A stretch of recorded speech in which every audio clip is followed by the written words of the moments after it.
नमस्कार विद्यार्थी मित्रांनो, आपण सेरीज कॉम्बिनेशन आणि पॅरलल कॉम्बिनेशन ऑफ रेझिस्टन्सेस शिकलेलो आहोत. आता आपण शिकूया सेरीज कॉम्बिनेशनमध्ये असणाऱ्या सर्व रेझिस्टन्सचा इफेक्टिव्ह रेझिस्टन्स कसा कॅल्क्युलेट केला जातो. जेव्हा रेझिस्टन्सेस हे सेरीजमध्ये जोडले जातात, म्हणजे आगगाडीच्या डब्यांसारखे एकामागोमाग एक जसे जेव्हा जोडले जातात, तेव्हा त्याचा एकत्रित परिणाम इफेक्ट काय घडून येतो हे आपण शिकणार आहोत. याच्यावरती तुम्हाला मोठा क्वेश्चन येऊ शकतो आणि या डेरिवेशन जे काही आपण मिळवणार आहोत त्याच्यावरती तुम्हाला न्यूमेरिकल सुद्धा विचारले जातात. काही वेळेला फक्त सेरीज कॉम्बिनेशनची डायग्रॅम काढा असा सुद्धा क्वेश्चन येऊ शकतो. आपण मोठी शॉर्ट नोट जर असेल तर काय काय लिहिणार ते या व्हिडिओमध्ये बघूयात. Resistances in series. पहा, ही जी सर्किट डायग्रॅम दाखवलेली आहे, या सर्किट डायग्रॅममध्ये मी 3 रेझिस्टन्सेस सेरीजमध्ये जोडलेले आहेत. आता सर्किट डायग्रॅम जेव्हा आपण काढतो तेव्हा त्यातले सगळे कंपोनंट्स दाखवणं गरजेचं असतं. सगळ्यात महत्त्वाचा कंपोनंट म्हणजे सेल, म्हणजेच सोर्स ऑफ इलेक्ट्रिक एनर्जी. तर तो सेल ई या अक्षराने दाखवला आहे. हा सिम्बॉल आहे सेलचा. या साईडला प्लस साईन आहे, इकडं मायनस साईन आहे. इलेक्ट्रिक करंट जो पुढं जाणार आहे तो कंट्रोल करण्यासाठी, तो प्रवाह आपल्याला बंद चालू करण्यासाठी आपण स्विच वापरत असतो, की वापरत असतो. तर या ठिकाणी मी इथं प्लग की वापरलेली आहे. तुम्ही टॅप की पण वापरू शकता. यानंतर पुढं ॲमीटर जोडलेला आहे. ॲमीटर हा या सेरीजमध्येच जोडलेला असतो. ॲमीटरचं पॉझिटिव्ह टर्मिनल हे ह्या सेलच्या पॉझिटिव्ह टर्मिनलशी जोडलेलं असलं पाहिजे. म्हणजे इकडं जर प्लस साईन असेल तर इथं ॲमीटरचं प्लस साईन असलं पाहिजे. आणि जर या ठिकाणी इकडं निगेटिव्ह साईन असतं तर तुम्हाला या ठिकाणी निगेटिव्ह दाखवावं लागलं असतं. त्यानंतर R1, R2 आणि R3 हे 3 रेझिस्टन्सेस सेरीजमध्ये जोडलेले आहेत. सेरीज कॉम्बिनेशनचं वैशिष्ट्य काय असतं, तर सेरीज कॉम्बिनेशनमध्ये प्रत्येक रेझिस्टन्सचं स्वतःच्या 2 टोकांच्या मधलं पोटेन्शियल डिफरन्स वेगळं वेगळं असतं. म्हणून आपण प्रत्येक रेझिस्टन्सच्या अक्रॉस एक व्होल्टमीटर जोडलेला आहे. आता इथं मी 3 व्होल्टमीटर दाखवलेले आहेत 3 रेझिस्टन्सेससाठी. तुम्ही एक जरी दाखवला रिप्रेझेंटेटिव्ह म्हणून तरी चालेल. फक्त आणखीन एक काय काळजी घ्याल, इथं व्होल्टमीटरचं पॉझिटिव्ह टर्मिनल हे सेलच्या पॉझिटिव्हला जोडलेलं असलं पाहिजे आणि त्याचं निगेटिव्ह टर्मिनल हे सेलच्या निगेटिव्हला. तर इथं तिन्ही व्होल्टमीटरचे प्लस आणि मायनस साईन मी इथं दाखवत आहे. यामध्ये या पूर्ण सर्किट डायग्रॅममध्ये एक काळजी काय घ्यायची ती म्हणजे ही की ओपन आहे का क्लोज आहे त्याच्यानुसार तुम्ही करंट दाखवायचा की नाही हे ठरतं. बघा, जर तुम्ही ही की, आता इथं ही की ओपन आहे का क्लोज आहे सांगा. की ओपन म्हणजे बंद बटन आणि की क्लोज असणं म्हणजे बटन चालू. तर ही की क्लोज्ड आहे, बटन चालू आहे, म्हणजे करंट वाहणार का नाही, वाहणार. करंट फ्लो होणार आहे म्हणून मी ॲरो दाखवला आहे. करंटची डायरेक्शन कोणती, positive to negative. Current will flow from positive terminal to negative terminal. बरोबर. यामध्ये जर ही की ओपन असती, म्हणजे इथं सेंटरला डॉट जर दाखवला नसता तर तुम्ही ॲरो दाखवायचे नाहीत. की ओपन असताना ॲरो दाखवणं ही खूप गंभीर चूक आहे आणि अशा डायग्रॅमला 0च मार्क मिळतात.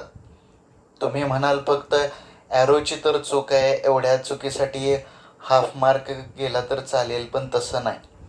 ही गंभीर चूक आहे. Figure should be scientifically correct. आणि अगदी बेसिकच खूप मोठी चूक तुम्ही करत असाल बेसिकमध्ये, तर तुम्हाला 0च मार्क मिळतील. असो, हा सेल आहे, ही की क्लोज्ड आहे, करंट चालू आहे, करंटची डायरेक्शन आपण दाखवतोय. हा करंट ॲमीटरकडून मोजला जाणार आहे. Ammeter will measure the current. आता हा करंट कॉन्स्टंटच आहे सर्व रेझिस्टन्सेसमधून, त्यामुळे आपण तो रेझिस्टन्स आय असा ॲज्युम करणार आहोत. प्रत्येक रेझिस्टन्सच्या ॲक्रॉस जे व्होल्टेज आहे ते R1च्या ॲक्रॉस असणारं व्होल्टेज V1 मानूया, R2च्या ॲक्रॉस असणारं व्होल्टेज V2 मानू आणि R3च्या ॲक्रॉस असणारं व्होल्टेज V3 मानूयात. ठीक आहे. तर ही झाली डायग्रॅम. तुम्हाला ह्या डायग्रॅम नंतर सेरीज कॉम्बिनेशन म्हणजे काय हे थोडक्यात लिहायचं आहे. आपण शॉर्ट नोट लिहितोय तर आपण हे लिहिणं गरजेचं आहे. When resistances are connected such that they follow one after the other in a single line. एका मागोमाग एक असे जर रेझिस्टन्सेस जोडले तर त्या कॉम्बिनेशनला सेरीज कॉम्बिनेशन म्हणतात. Then they are said to be in series. तर ते रेझिस्टन्सेस किंवा रेझिस्टर असा पण शब्द तुम्ही वापरू शकता. ते सेरीजमध्ये आहे असं म्हणतात. त्यानंतर आपण या डायग्रॅममधल्या प्रत्येक टर्मचा उल्लेख करणं गरजेचं आहे. बघा, in figure 3 resistances R1, R2 and R3 are connected in series in the circuit. Let the voltage across them be V1, V2 and V3 respectively. यांचं व्होल्टेज आपण V1, V2, V3 असं मानलेलं आहे. Let current I flows through each resistance and potential difference between points C and D be V volts. हे पहा, प्रत्येक रेझिस्टन्सचं potential difference वेगळं वेगळं आहे, परंतु पहिल्या रेझिस्टन्सचं पहिलं टोक ते शेवटच्या रेझिस्टन्सचं दुसरं टोक यांच्यामधला म्हणजे पूर्ण हा जो प्रवास असणार आहे सी पासून डी पर्यंतचा, त्या प्रवासासाठी लागणारी जी एनर्जी आहे ती सगळी एनर्जी म्हणजे टोटल पोटेन्शियल डिफरन्स. म्हणून आपण काय केलंय बघा, असा उल्लेख केलाय between point C and D. C ते डी या 2 पॉईंट्सच्या मधलं जे पोटेन्शियल डिफरन्स आहे ते आपण व्ही या लेटरनं दाखवूया. व्ही म्हणजे इथं टोटल व्होल्टेज असं आपण म्हणू शकतो. ही एनर्जी आहे, चार्जच्या प्रवासासाठी लागलेली एनर्जी. ही एनर्जी कोण देत असतो? खरं तर हा जो सेल आहे ना, हा सेल ती एनर्जी देत असतो. त्यामुळे हे टोटल व्होल्टेज जे आहे ते ह्या सेलचं व्होल्टेज असतं, हे लक्षात ठेवा. तुम्हाला जर असं विचारलं ह्या सेलनं किती व्होल्टेज दिलंय, किती पोटेन्शियल डिफरन्स दिलंय, तर ते व्ही असतं.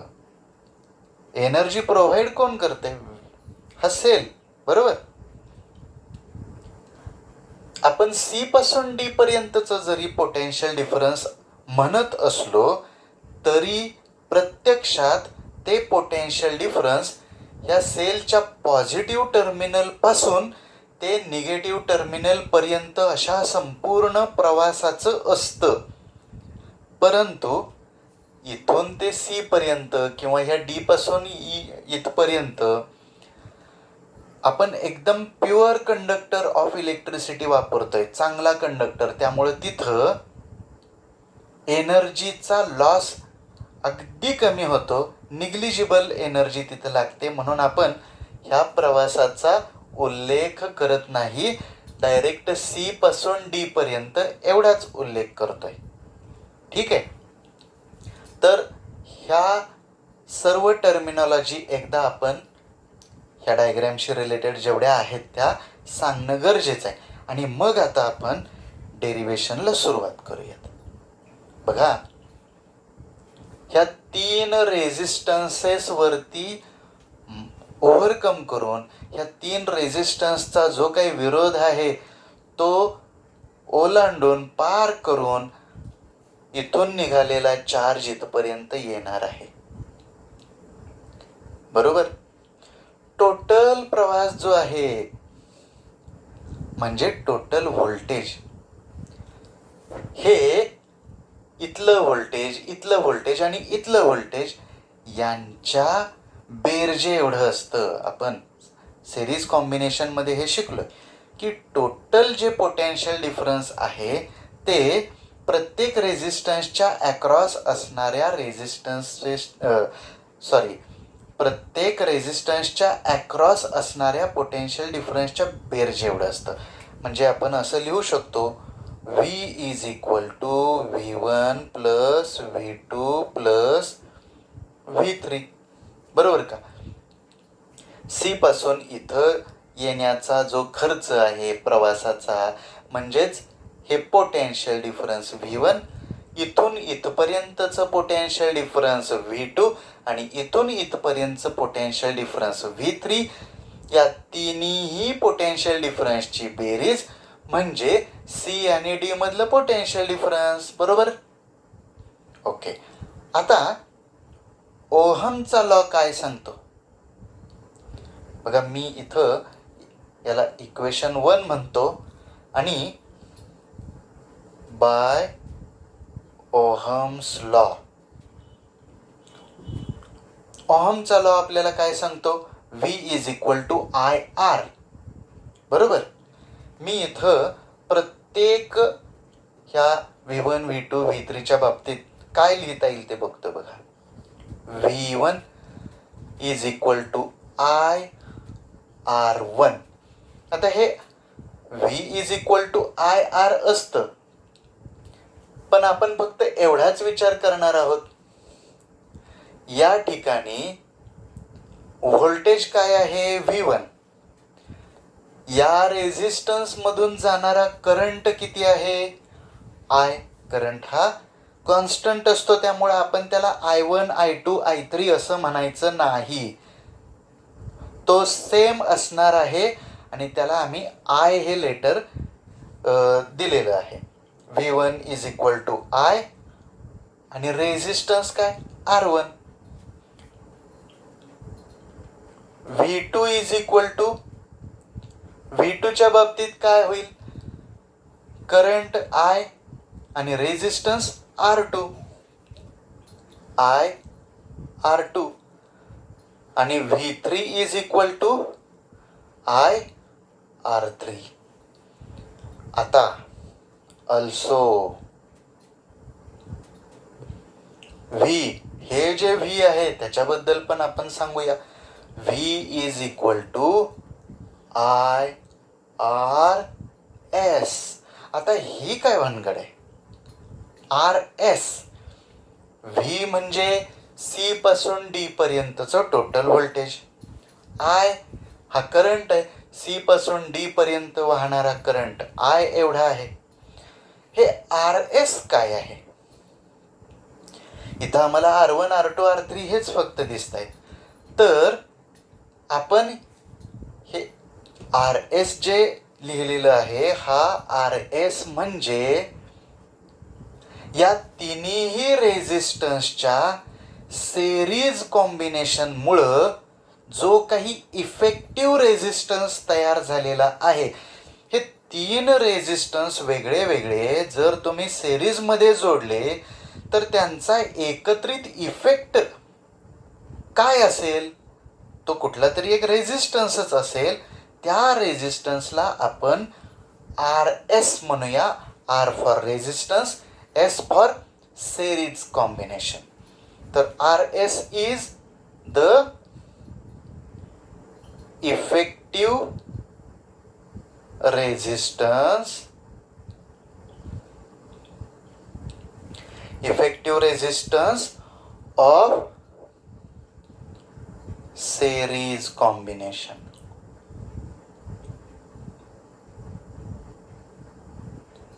ठीक आहे. बघा आम्ही काय केलं, आम्ही पहिल्यांदा या तिन्ही रेझिस्टन्सच्या व्होल्टेजेसचा टोटल संबंध बघितला, V=V1 + V2 + V3. त्यानंतर आम्ही ओहमच्या लॉनुसार या प्रत्येक व्हीची व्हॅल्यू लिहिली. आता या ज्या व्हॅल्यूज आहेत त्या सगळ्या आपण ह्या 1 मध्ये ठेवूया. Putting these values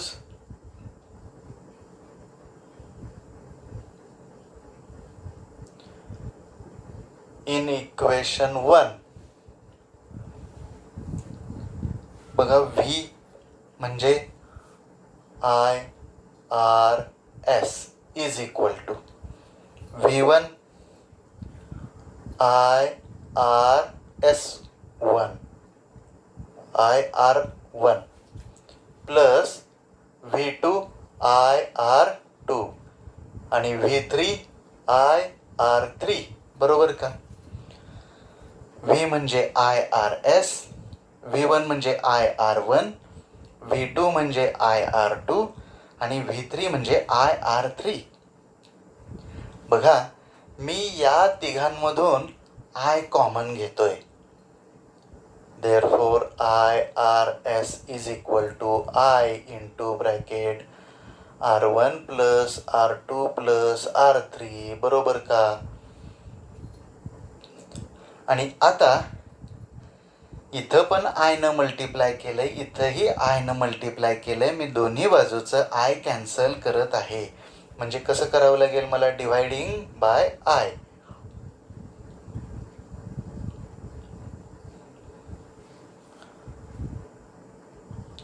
on both sides.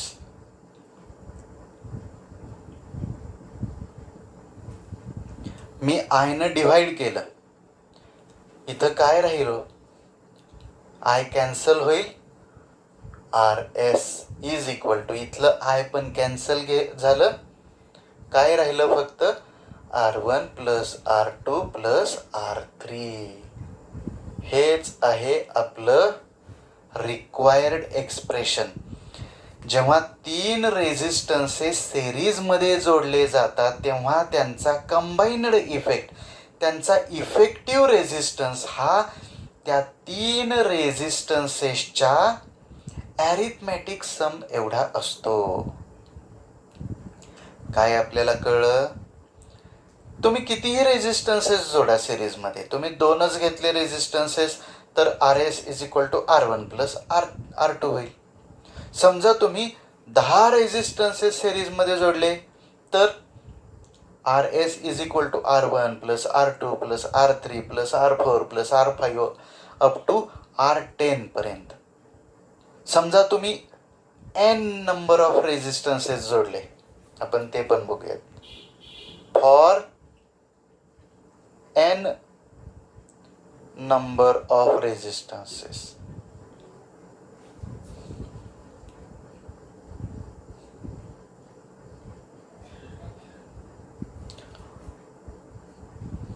RS is equal to R1 plus R2 plus R3 dash dash dash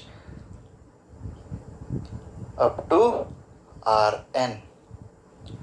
जर N नंबर ऑफ रेझिस्टन्सेस असतील तर त्यांचा इफेक्टिव्ह रेझिस्टन्स हा त्या सगळ्यांच्या ॲरिथमॅटिक सम एवढा असतो. प्लेन बेरीज करायची सगळ्यांची. ओके, तर हे झालं एक्सप्रेशन, डेरिवेशन झालं फक्त RS साठीचं, म्हणजे इफेक्टिव्ह रेझिस्टन्स ऑफ सेरीज कॉम्बिनेशनचं हे डेरिवेशन झालं. आपण आता ह्या कॉम्बिनेशनची वैशिष्ट्य बघू, characteristics of series combination of resistances. पहिलं कॅरेक्टरिस्टिक आहे current flowing through each resistance is same. तुम्हाला माहितीच आहे सेरीज कॉम्बिनेशनचं हे वैशिष्ट्य आहे की प्रत्येक रेझिस्टन्समधून पास होणारा जो करंट आहे तो कॉन्स्टंट असतो. दुसरं कॅरेक्टरिस्टिक काय आहे effective resistance is equal to the sum of their individual resistances. Effective resistance आपण फॉर्म्युला डिराईव्ह केला मगाशी. Effective resistance RS is equal to R1 plus R2 plus R3 हे डेरिवेशन आपण मिळवलं. तर हे इंडिव्हिज्युअल रेझिस्टन्सेस आहेत R1 R2 R3 आणि यांच्या बेरजे एवढा सम ॲरिथमॅटिक सम एवढा इफेक्टिव्ह रेझिस्टन्स असतो. तिसरा पॉईंट काय आहे potential difference between the two extremes of the arrangement. ह्या अरेंजमेंटच्या दोन एक्स्ट्रीम्समध्ये म्हणजे पॉईंट C आणि D हे दोन एक्स्ट्रीम्स आहेत इथं. तर यांच्यातलं जे पोटेन्शियल डिफरन्स आहे ते is equal to the sum of potential differences across individual resistances.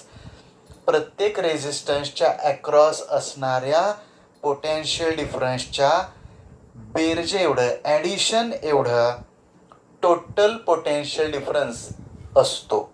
आपण V is equal to V1 plus V2 plus V3 हे शिकलो आहे. त्यानंतर नेक्स्ट कॅरेक्टरिस्टिक काय the effective resistance is larger than each of the individual resistances.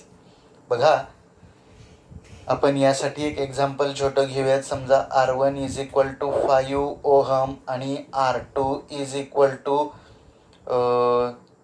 10 ohm घेतलं तर याचा RS काय येईल R1 प्लस R2 म्हणजे 5 plus 10 that is equal to 15 ohm.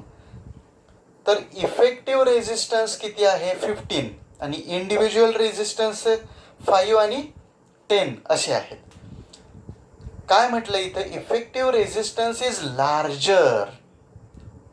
हा रिझल्टंट जो असतो तो नेहमी इंडिव्हिज्युअल रेझिस्टन्सेसपेक्षा मोठा असतो. का बरं मोठा असतो कारण सगळ्यांची ॲडिशन केल्यावर मग हा इफेक्टिव्ह रेझिस्टन्स मिळतो म्हणजे तो ऑब्व्हियसली मोठाच असणार आहे. त्यानंतर this arrangement is used to increase the resistance in a circuit. एखाद्या इलेक्ट्रिक सर्किटमध्ये तुम्हाला जर इफेक्टिव्ह रेझिस्टन्स जास्त हवा असेल आणि तुमच्याकडे अवेलेबल रेझिस्टन्स हे कमी क्षमतेचे असतील तर तुम्ही सिरीज कॉम्बिनेशनमध्ये जर ते रेझिस्टन्सेस जोडले तर इफेक्टिव्ह रेझिस्टन्स तुम्हाला जास्त मिळू शकतो. म्हणजे तुमच्याकडे समजा 5 ओहमचे 2 रेझिस्टन्सेस आहेत आणि तुम्हाला ॲक्च्युअल रिक्वायरमेंट 10 ओहमची आहे. 10 ओहम जर रेझिस्टन्स तुम्हाला पाहिजे असेल तर तुम्ही काय करायला पाहिजे हे 5 ओहमचे 2 रेझिस्टन्सेस सिरीजमध्ये जोडायला पाहिजेत जेणेकरून त्या पूर्ण अरेंजमेंटचा इफेक्टिव्ह रेझिस्टन्स जास्त होईल वाढेल. ओके तर हा पूर्ण प्रश्न तुम्हाला 5 मार्काला येऊ शकतो. यामध्ये तुम्हाला डायग्रॅम काढायची आहे, सिरीज कॉम्बिनेशन म्हणजे काय ते सांगायचं आहे, त्या डायग्रॅमचं थोडं वर्णन करायचं आहे, त्यानंतर डेरिवेशन करून इफेक्टिव्ह रेझिस्टन्स कॅल्क्युलेट करायचं आहे आणि त्याच्यानंतर तुम्हाला त्याचे कॅरेक्टरिस्टिक्स पण सांगायचे आहेत. तुम्हाला फक्त कॅरेक्टरिस्टिक्स लिहा म्हणून 2 मार्काला क्वेश्चन येऊ शकतो आणि मोठा question write note on series combination मोठा प्रश्न जास्त मार्कांसाठी येऊ शकतो. तर तुम्ही हा व्हिडिओ 2-3 वेळा बघा आणि व्यवस्थित अभ्यासून वहीत लिहून काढा. जे जे तुम्ही बोर्डवरती लिहिलेलं आहे ते सगळं वहीत लिहून काढायचं आहे, पक्क करायचं आहे, हे न बघता लिहिता आलं पाहिजे. ठीक आहे? ओके.